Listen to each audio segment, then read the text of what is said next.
परम पिता परमात्मा पूर्ण ब्रह्म सर्व उत्पादक प्रभु सर्व का सृजनहार वो परमात्मा कबीर देव हैं, कबीर साहब जी हैं, जो काशी शहर में बनारस के अंदर एक जुलाहा और कवि नाम से प्रसिद्ध हुए। वे स्वयंभू परमात्मा हैं। वे वो परमेश्वर हैं जिसके विषय में चारों वेद बताते हैं कि उस परमेश्वर की शरण में जाने से ये जीव कर्म दंड से भी मुक्त हो सकता है। उस परमेश्वर की शरण में जाने से प्राणी पूर्ण मोक्ष प्राप्त कर सकता है। वो परमात्मा अजन्मा है, स्वयंभू है, परम अक्षर ब्रह्म उन्हीं को कहा जाता है। सतपुरुष अकाल मूर्त शब्द स्वरूपी राम भी उसी कबीर नामक परमात्मा के उपमात्मक महिमात्मक नाम है। पुण्यात्माओं, श्रीमद् भगवत गीता अध्याय नंबर 7 के श्लोक नंबर 29 में गीता ज्ञानदाता ने कहा है कि अर्जुन, जो ज्ञान मैं तुझे बता रहा हूं इसका आश्रय लेकर, इसको आधार मानकर जो व्यक्ति तत्वदर्शी संतों के पास जाकर तत्व ज्ञान को समझ लेता है, उसके पश्चात वह केवल जरा और मरण से छूटने का ही प्रयत्न करता है। दूसरे शब्दों में कहा है कि जो जरा और मरण, जरा मीन बुढ़ापा वृद्धावस्था और मरण मीन मृत्यु, यानी बुढ़ापे के दुख से और मृत्यु के कष्ट से जो छूटने का प्रयत्न करते हैं, वे साधक तत्ब्रह्म से, संपूर्ण अध्यात्म ज्ञान से और संपूर्ण कर्मों से परिचित हैं। अपनी आत्माओं, जब तक हमें संपूर्ण अध्यात्म ज्ञान का हमें परिचय नहीं होगा, जानकारी नहीं होगी, तो हम साधना भी अधूरी ही कर रहे होंगे। इसलिए श्रीमद् भगवत गीता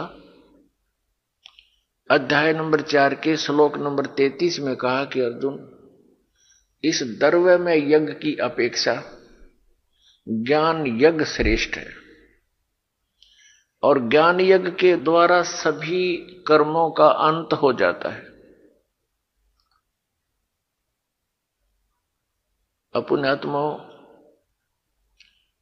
द्रव्य में यज्ञ होती है, जैसे किसी से प्रेरणा पाकर भक्त कहीं कोई भंडारा कर देता है, कहीं पर कोई कपड़े वितरित कर देता है, कहीं कोई धर्मशाला या मंदिर बनवा देता है।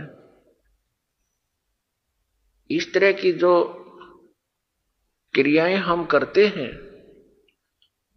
ये बुरी नहीं है, लेकिन जब तक हम अध्यात्म ज्ञान से पूर्ण परिचित नहीं होते, उनकी की हुई साधना से हमें पूर्ण लाभ प्राप्त नहीं हो सकता। मनुष्य जीवन का मूल उद्देश्य क्या है, पहले हमने ये समझना पड़ेगा। इस मानव शरीर का मूल उद्देश्य क्या है? जरा और मरण से ही छूटना, जरा मरण से मोक्ष प्राप्त करना। और यदि यही नहीं हुआ तो फिर उस आध्यात्मिक अनुष्ठान का जो हम आजीवन करते रहे, हमें कोई लाभ नहीं मिला। भले ही हम उस कुछ पुण्य कर्म करने से स्वर्ग चले जाते हैं, स्वर्ग जाने के बाद फिर हम पुण्य समाप्त होने पर फिर नरक भी जाते हैं, और उसके उपरांत फिर हम यहां जन्म और मृत्यु के इस दीर्घ रोग में ग्रस्त रहते हैं। जैसे गीता ज्ञानदाता स्वयं कहता, अर्जुन तेरे और मेरे बहुत जन्म हो चुके हैं, तू नहीं जानता मैं जानता हूं, मेरे जन्म और कर्म अलौकिक हैं। श्रीमद् भगवत गीता अध्याय नंबर 2 के श्लोक नंबर 12 में, अध्याय नंबर 4 के श्लोक नंबर 5 से 9 में, गीता अध्याय नंबर 10 के श्लोक नंबर 2 में गीता ज्ञानदाता स्पष्ट करता है कि अर्जुन तेरे और मेरे बहुत जन्म हो चुके हैं, तू नहीं जानता मैं जानता। तो गीता ज्ञानदाता कौन है? ये श्री कृष्ण नहीं है। श्री कृष्ण में प्रवेश करके ये ब्रह्म बोल रहा है, जो काल भी कहलाता है, जो 21 ब्रह्मांड का स्वामी है, जिसको श्रीमद् भगवत गीता अध्याय नंबर 15 के श्लोक नंबर 16 में सरपुरुष कहा है। गीता जी अध्याय नंबर 11 के श्लोक नंबर 32 में ये स्वयं कहता मैं काल हूं। ये श्री कृष्ण जी में प्रवेश करके ये काल यानी ब्रह्म बोल रहा है, सरपुरुष बोल रहा है। अब ब्रह्म की साधना क्या है? ओम मंत्र। श्रीमद् भगवत गीता अध्याय नंबर 8 के श्लोक नंबर 13 में गीता ज्ञानदाता अपनी भक्ति विधि बताता है कि ओम इति एकाक्षरम ब्रह्म व्यवहारन माम अनुसमरण यह प्रयाति तजन देहम सयाति परमाम गतिम। मुझ ब्रह्म का केवल एक ओम अक्षर है, यह नथिंग एल्स, और कुछ नहीं। और इस ओम नाम का जाप उच्चारण करके सुमन करता हुआ जो शरीर छोड़कर जाता है, इसका सुमन करता हुआ सयाति परमाम गतिम, वह परम गति को प्राप्त होता है। अब कौन सी परम गति? जो ओम के जप से प्राप्त होगी। ओम के जप से कौन सी गति प्राप्त होगी? कि वो ब्रह्मलोक में चला जाएगा।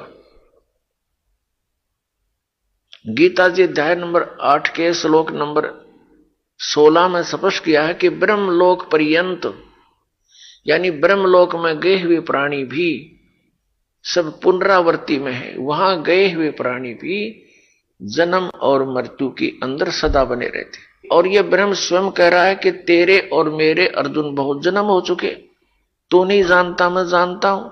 ये सरपुरुष है, ये नाशवान भगवान है। तो नाशवान की भक्ति करने से, साधना करने से जरा और मरण का रोग नाश नहीं हो सकता। और मनुष्य जीवन का मूल उद्देश्य ही जरा और मरण से छुटकारा पाना है। इसलिए गीता ज्ञानदाता 15वें अध्याय के मंत्र नंबर 1 से 4 में और गीता जी अध्याय नंबर 18 के श्लोक नंबर 62 और 66 में अपने से अन्य उस परम अक्षर ब्रह्म की शरण में जाने को कह रहा है कि जहां जाने के बाद साधक फिर लौटकर कभी संसार में वापस नहीं आते, उनको परम शांति और शाश्वत स्थान, शाश्वत माने एंडलेस, एवरलास्टिंग, कभी नाश न होने वाले उस स्थान यानी धाम को, सनातन परम धाम को प्राप्त हो जाता है। इसके लिए गीता ज्ञानदाता ने ऑप्शन छोड़ा है कि उस परम अक्षर ब्रह्म यानी जिसकी साधना के लिए 18वें अध्याय के 62वें श्लोक में जिसकी शरण में जाने को कहा है, उसकी भक्ति विधि और उसकी पूर्ण जानकारी गीता ज्ञानदाता नहीं रखता। इसलिए उसने कहा है चौथे अध्याय के 34वें श्लोक में कि तत्व ज्ञान के अंदर ये सर्व जानकारी उस अध्यात्म मार्ग की, संपूर्ण अध्यात्म ज्ञान उस तत्व ज्ञान के अंदर है। और उस ज्ञान को तू तत्वदर्शी संतों के पास जाकर समझ, उनको दंडवत प्रणाम करने से और विनम्र भाव से प्रसन्न करने से वो तत्वदर्शी संत तुझे परमात्म तत्व का, उस परमात्मा का ज्ञान कराएंगे।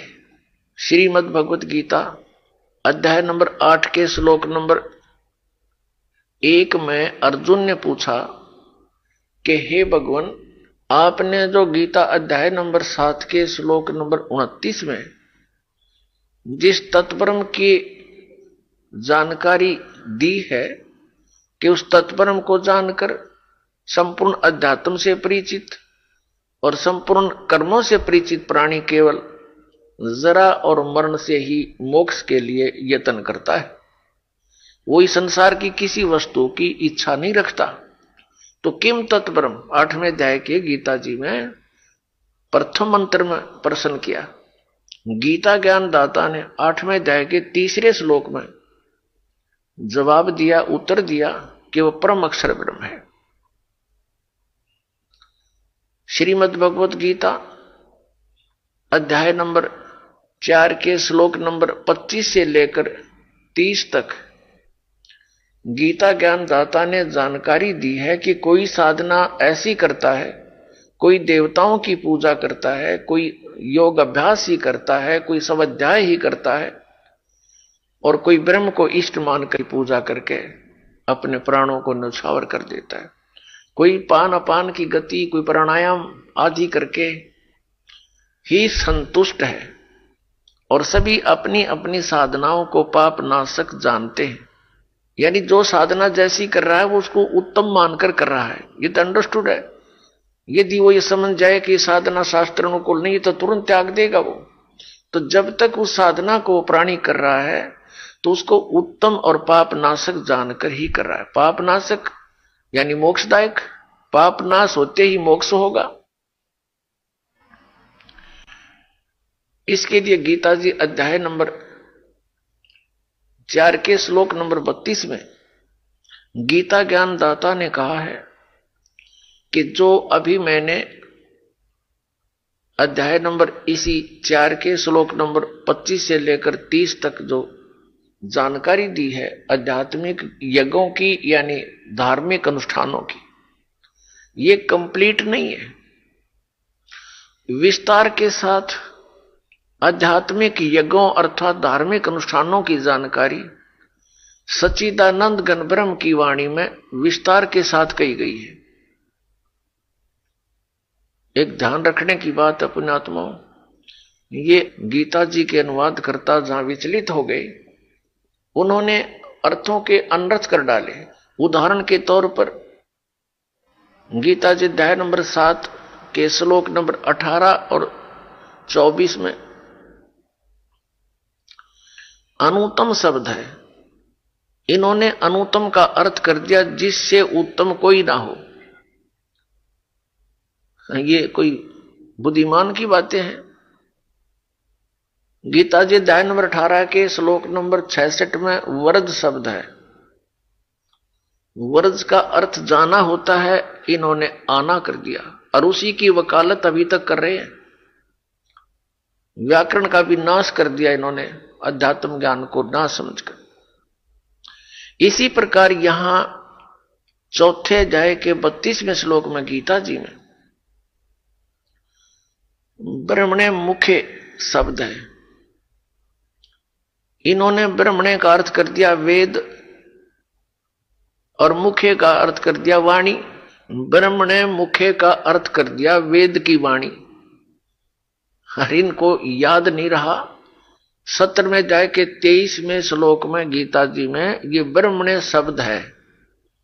ओम तत्सत इति निर्देश है ब्रह्मणे तिर्विद समर्थ है। वहां इन्होंने किया है ब्रह्मणे का अर्थ सच्चिदानंद घन ब्रह्म।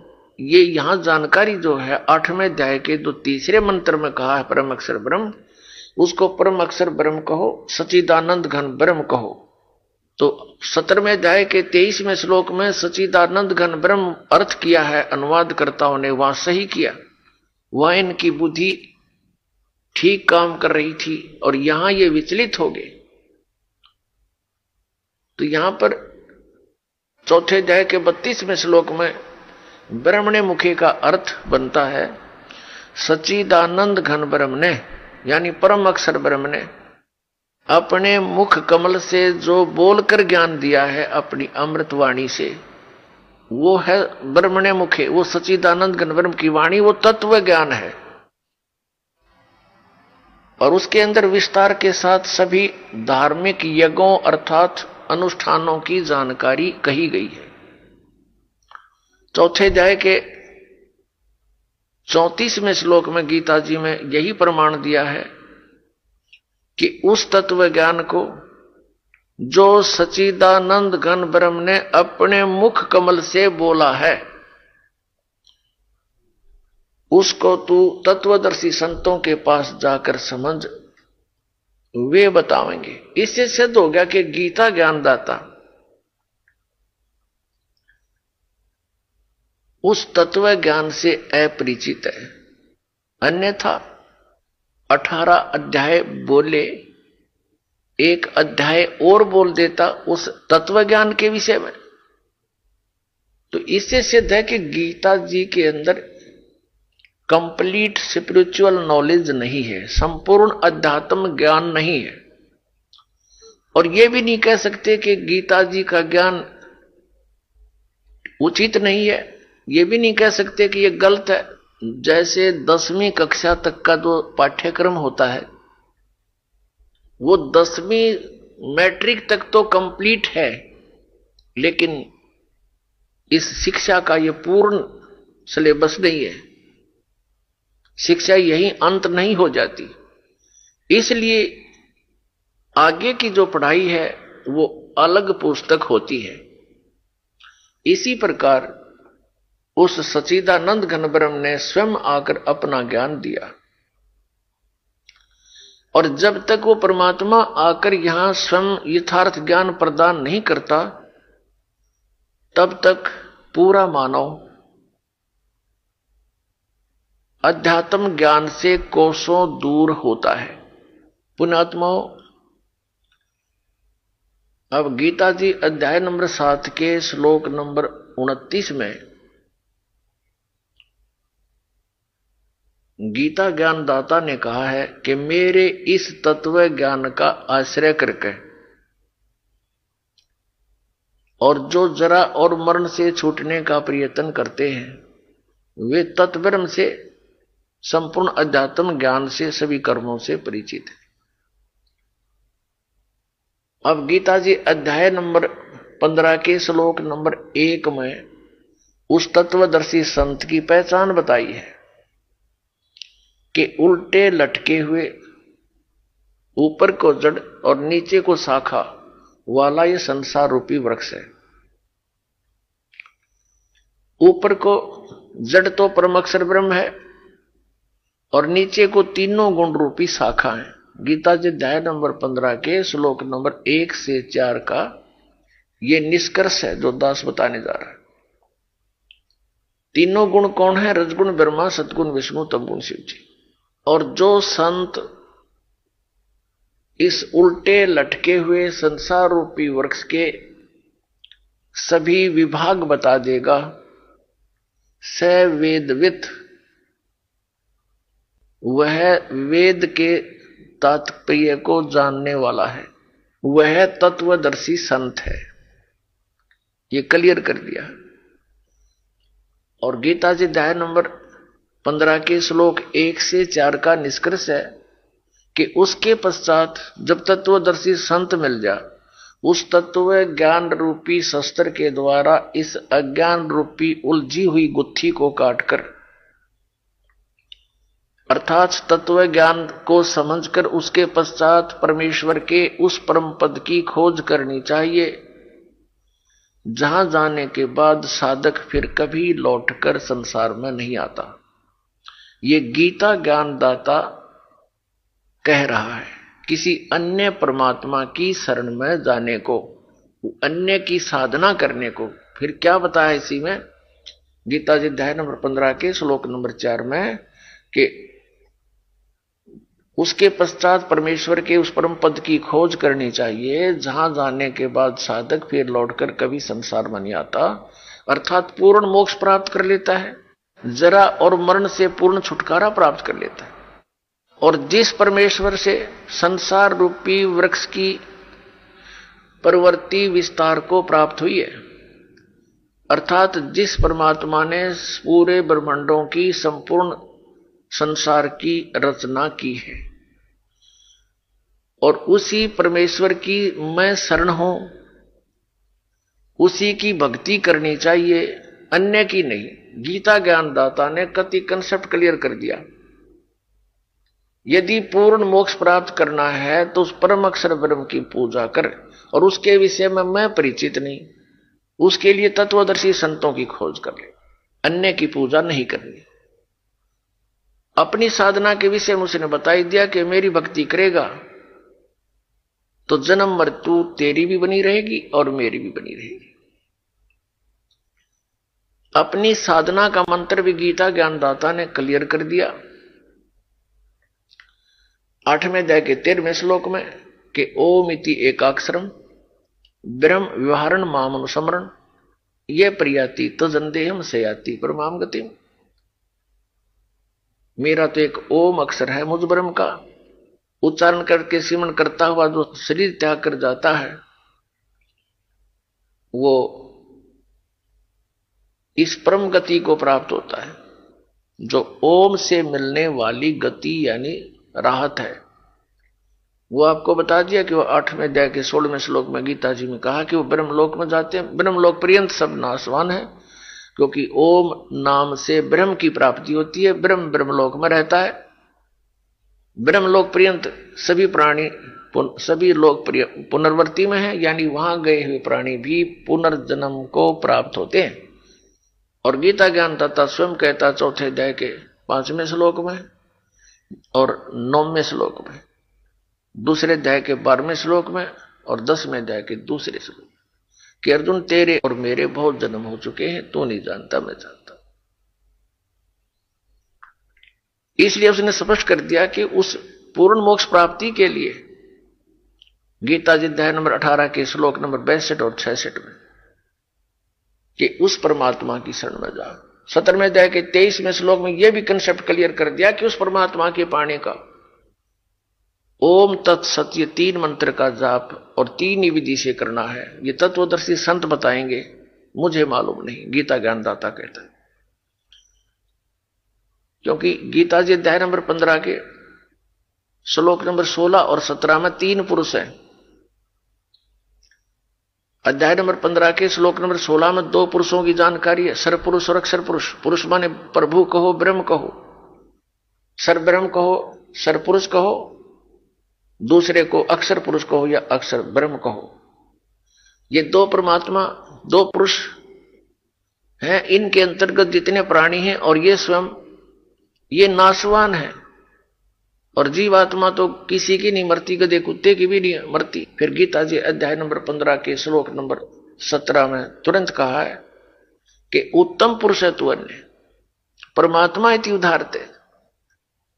उत्तम पुरुष यानी श्रेष्ठ परमात्मा तो कोई और है, जिसके विषय में 8वें अध्याय के 3रे श्लोक में कहा कि वो परम अक्षर ब्रह्म है, और वही परमात्मा कहलाता है। यह लोकचर्या में आविषय विवर्ती, जो तीनों लोकों में प्रवेश करके सबका धारण पोषण करता है, वो है वास्तव में अविनाशी परमात्मा। अपनी आत्माओं जैसे पेड़ को आहार कहां से मिलता है? जड़ों से, मूल से। और मूल कौन है संसार का? परम अक्षर ब्रह्म। तो सबका धारण पोषण करने वाला भी वही है, तीनों लोकों में प्रवेश करके सबका धारण पोषण करता है, वो परम अक्षर ब्रह्म है। अब श्रीमद् भगवत गीता जी में इतना सा ज्ञान है, ये बिल्कुल कंप्लीट नॉलेज है। इस गीता जी में गीता ज्ञान दाता ने अपना पल्ला झाड़ दिया कि उस परम अक्षर ब्रह्म से तो मोक्ष होगा, जरा मरण उससे मिटेगा, और उसकी विषय में मैं परिचित नहीं। तत्वदर्शी संतों की खोज कर, और तत्वदर्शी संत वही होगा जो ब्रह्मणे मुखे सच्चिदानंद घन ब्रह्म के मुख से बोली गई वाणी से ही तुझे ज्ञान देगा। तो वो कबीर वाणी है, सच्चिदानंद घन ब्रह्म की वाणी है, उसके अंदर अध्यात्म ज्ञान पूर्ण रूप से लिखा हुआ है। अपने आत्मा गीता जी अध्याय नंबर 18 के श्लोक नंबर 66 में व्रज शब्द है। व्रज जैसे इंग्लिश वर्ड है गो, तो गो मीन जाना होता है। गो का अर्थ यदि कहीं पर किसी ने आना किया है तो वो सेंटेंस को समझा नहीं, उसकी मूर्खता है। इसी प्रकार गीता जी अध्याय नंबर 18 के श्लोक नंबर 66 में जो व्रज शब्द है, इसका अर्थ जाना बनता है। इन्होंने आना किया हुआ सभी ने, और इसी की वकालत कर रहे हैं। अन्य से, किसी से, आचार्य से या शंकराचार्य से या ऋषि महर्षि से, मंडलेश्वर से पूछो, वो यही वकालत करेंगे कि श्री कृष्ण जी कह रहे मेरी शरण में आ जा। दूसरे अध्याय के 7वें श्लोक में ये गीता ज्ञान दाता को अर्जुन कह रहा कि मैं आपकी शरण में हूं, आप मेरे गुरु हो, मैं आपकी शरण में हूं, जो मेरे हित में हो वो आप बताइए। अब वहां फिर ये कहे मेरी शरण में आ जा, ये कोई बालकों के लेख नहीं, ये आध्यात्म ज्ञान है। तो यहां इसने कहा है कि सर्वधर्मान परित्यज्यमाम एकम शरणम व्रज अहम तवा सर्व पापेभ्यो मोक्षामि मा शुच। अब अर्जुन चिंतित हो गया कि भाई युद्ध करूं तो नाश होए, पाप का भागी बनो, और नहीं करूं तो ये बार बार प्रेरित कर ही रहा है युद्ध कर युद्ध कर। तो इस चिंता का निवारण करने के लिए गीता ज्ञानदाता ने कहा देख ले, यदि तूने मेरी शरण में रहना है तो युद्ध करना पड़ेगा। 8वें अध्याय के 5वें और 7वें श्लोक में गीता ज्ञानदाता कहता मेरी भक्ति कर, मुझे प्राप्त होगा, मुझ में मन वाला हो, मुझ में भावित रहे, लेकिन युद्ध भी कर और मेरा स्मरण भी कर। फिर गीता जी अध्याय नंबर 8 के श्लोक नंबर 8, 9, 10 में इसने फिर तुरंत कहा है कि उस परम अक्षर ब्रह्म की भक्ति करेगा तो उसको प्राप्त होगा। उसके लिए मैं परिचित नहीं, तत्वदर्शी संतों की खोज कर उसका 3 मंत्र का जाप है ओम तत्सत। ओम तो सीधा ही है सरपुरुष का, और तत् और सत ये सांकेतिक है। गीता ज्ञानदाता इससे परिचित नहीं, उसने ऑप्शन छोड़ दिया, तो तत्वदर्शी संत बताएगा ये कोड वर्ड है, सांकेतिक शब्द। तो इन 3 मंत्रों की साधना से उस परम अक्षर ब्रह्म की प्राप्ति होगी। तो उसकी साधना करने से 8वें अध्याय के 8, 9, 10 श्लोक में कहा, उसकी साधना करने से उसको प्राप्त होगा, उसके पास चला जाएगा। उसके जाने की विधि बताई है इसने 18वें अध्याय के 66वें श्लोक में कि सर्व धर्मान परित्यज्यमाम। 17वें अध्याय के 23वें श्लोक में 3 मंत्र हैं ओम तत्सत। ओम तो ये ब्रह्म की साधना, इसकी मजदूरी, इसके सत्र की धार्मिक अनुष्ठान यज्ञ है। और यहां यज्ञ जो हम करते हैं 5 यज्ञ, ये भी इसी सत्र की है। तो ये कहता है कि सर्व धर्मान परित्यज्यमाम, मेरे सत्र की जितने भी धार्मिक जो अनुष्ठान तूने किए हैं, जैसे ओम नाम का जाप, उस 3 मंत्र के जाप में ओम नाम का जाप भी है, और ये यज्ञ आदि, ये मुझ में छोड़ और उसकी शरण में जा। एकम, जिसके बराबर दूसरा ना हो, अद्वितीय, वो परम अक्षर ब्रह्म की शरण में जा। अपने आत्माओं, इन अनुवादकर्ताओं ने अनुवाद का अनर्थ किया है। ये क्या कह रहे हैं? क्योंकि इनकी बुद्धि श्री कृष्ण पर रुकी रही, जबकि श्री कृष्ण जी का तो रोल ही नहीं गीता जी के ज्ञान में। ये प्रमाण करेंगे आपको। श्री कृष्ण जी तो कह रहा है कि मुझे तो पता नहीं मैंने क्या बोला था। महाभारत के अंदर आपको प्रमाण दिखाएंगे। इसमें श्री कृष्ण में प्रवेश करके ये काल बोल रहा था ब्रह्म नहीं। श्री कृष्ण तो अर्जुन का साला था। और 11वें अध्याय के अंदर अर्जुन पूछ रहा है क्या ए महानुभाव आप कौन हैं? मैं आपको पहचान नहीं पा रहा हूं। क्या अपने साले को भूल जाता आदमी? क्योंकि श्री कृष्ण से बाहर निकलकर उसने अपना विराट रूप दिखाया। अर्जुन कृष्ण कृष्ण तब भूल गया। वो तो एक साइड में खड़े हैं और वो देखो इतनी विकराल चेहरा। कहा ये अब मैं काल हूं। और साथ में जाए के 24 और 25 में कहा कि ये मूर्ख लोग जन समुदाय मुझे कृष्ण मान रहे होंगे। मुझ अव्यक्तम व्यक्तिम आपनम मनन्ते। मुझ अव्यक्त को, अव्यक्त का अर्थ होता है जो छुपा हुआ हो, सामने प्रकट ना हो। जैसे वर्षा के दिनों में बादल छा जाते हैं तो सूर्य दिखाई नहीं देता, वो अव्यक्त हो जाता है, हमें ना दिखता, वो अलग बात है, लेकिन विद्यमान है वो। तो इसी प्रकार ये यहां कह रहा है कि मैं अपनी योग माया से छुपा रहता हूं। ये मेरा अनुत्तम यानी घटिया विधान है, अटल। अरे कि मैं कभी किसी के समक्ष नहीं आता और ये विराट रूप मैंने तुझे अपना अनुग्रह करके दिखाया है। 11वें अध्याय के 47 और 48 श्लोक में कहा कि ये है मेरा वास्तविक रूप अर्जुन, और तेरे अतिरिक्त पहले किसी ने देखा था। और ये मेरी प्राप्ति यानी मेरे दर्शन ना वेदों वर्णित विधि से, ना यज्ञ से, ना तप से, ना जप से, किसी प्रकार से कोई नहीं कर सकता। तो यहां गीता ज्ञानदाता 18वें अध्याय के 66वें श्लोक में कह रहा है कि सर्व धर्मान परित्यज माम। मेरे सत्र के जितने धार्मिक अनुष्ठान हैं उनकी भक्ति मुझे छोड़ दे तो एकम शरणम व्रज, जिसके बराबर दूसरा ना हो, अद्वितीय एकम, उस परम अक्षर ब्रह्म की शरण में जा। अब इनका अनुवाद देखो। ये कहते हैं कि सब धर्मों के कर्मों को और मुझ में छोड़कर मेरी शरण में आ जा। बताओ, उसमें छोड़कर उसकी शरण में आ जा। अकल गाम जा रही थी इनकी। इनको अध्यात्म ज्ञान नहीं था कंप्लीट। और जिसको संपूर्ण अध्यात्म नहीं है तो वो तो नीम हकीम है। नीम हकीमों ने पूरे मानव का नाश कर दिया।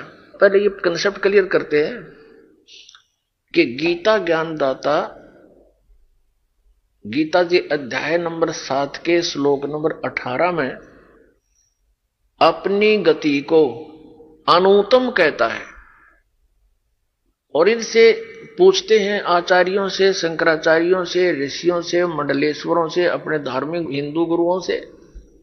तो इनसे कोई पूछते हैं कि पूछा करते थे हम कि गीता ज्ञानदाता अपनी गति को, यानी गति तो साधना से होएगी, अपनी साधना यानी गति को समझ लो, अनुत्तम क्यों कह रहा है? तो ये क्या उत्तर देते हैं कि जिससे उत्तम अन्य ना हो और ना हो, सर्वोत्तम, अति उत्तम। बताओ इनकी कोई बात हो? ये जवाब है इनका। अरे अनुतीर्ण और उत्तीर्ण। उत्तीर्ण मीन पास, अनुतीर्ण माने फेल। और किसी बच्चे के सामने लिखा हो अनुतीर्ण और वो घर वालों ना आके कहे कि मेरे से पास कोई नहीं, मैं पास हो गया, तो क्या उसकी इस स्टेटमेंट से वो पास हो जाएगा? तो ये ऐसे समझो अध्यात्म ज्ञानहीन प्राणी थे जो ऐसी स्टेटमेंट देते। अब इसमें 7वें अध्याय के 18वें श्लोक में जो गीता ज्ञानदाता कहता है कि ये ज्ञानी पुरुष 3 तो उन्हें रिजेक्ट कर दिए, आर्थ, अर्थार्थी और जिज्ञासु। ये तो भक्ति योग्य होते ही नहीं, ये तो सिर्फ अपने स्वार्थवश या बकवादों के लिए ही कोई साधना करते हैं। और चौथे ज्ञानी बताए। ज्ञानी वो आत्मा होता है जिसने परमात्मा पाना ही उद्देश्य रखा हुआ होता है। और वो समझ चुका है कि संसार असार है, अस्थाई सटे है, और भक्ति करने के लिए मनुष्य जीवन प्राप्त हुआ है। और इस मनुष्य जीवन में यदि साधना भक्ति ठीक नहीं बनी तो यूजलेस है ये जीवन। इस उद्देश्य से जो व्यक्ति भक्ति मार्ग पर लगता है वो समर्पित हो जाता है। तो ये क्या कहता गीता ज्ञानदाता कि ये सभी ज्ञानी आत्मा है तो नेक उद्धार है, क्योंकि इन्होंने अपने शरीर की परवाह भी नहीं करी, परमात्मा पाने के लिए कठिन से कठिन साधनाएं की। लेकिन इनको तत्वदर्शी संत मिला नहीं।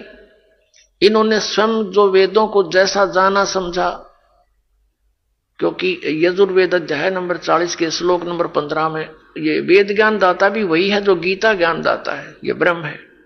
ये कहता है कि मुझ ब्रह्म का केवल एक ओम अक्षर है, ओम करतु समर किलबे समर करतुम समर। ओम नाम का जाप काम करते करते सिमरण करो, विशेष कसक के साथ सिमरण करो, मनुष्य जीवन का मूल कर्तव्य जानकर इसका सिमरण करो। अब यहां तो इन ऋषियों ने ओम नाम का जाप जान लिया कि पूर्ण परमात्मा का है, यानी जिससे मोक्ष होगा। लेकिन ये भूल गए 40वें अध्याय के अंदर यजुर्वेद में मंत्र नंबर 10 से लेकर 13 तक एक और कंसेप्ट कहा है और एक ऑप्शन छोड़ा है और स्पष्ट किया है कि कोई तो परमात्मा को संभवात माने जन्म लेने वाला राम और कृष्ण की तरह, और कोई असंभवात यानी जो कुछ कहते हैं वो जन्म लेता ही नहीं, अजन्मा है। तो इसकी विशेष जानकारी, यथार्थ जानकारी तत्वदर्शी संत देते हैं। धीराणाम, धीराणाम माने तत्वदर्शी संत जिनका ज्ञान टिकाऊ है।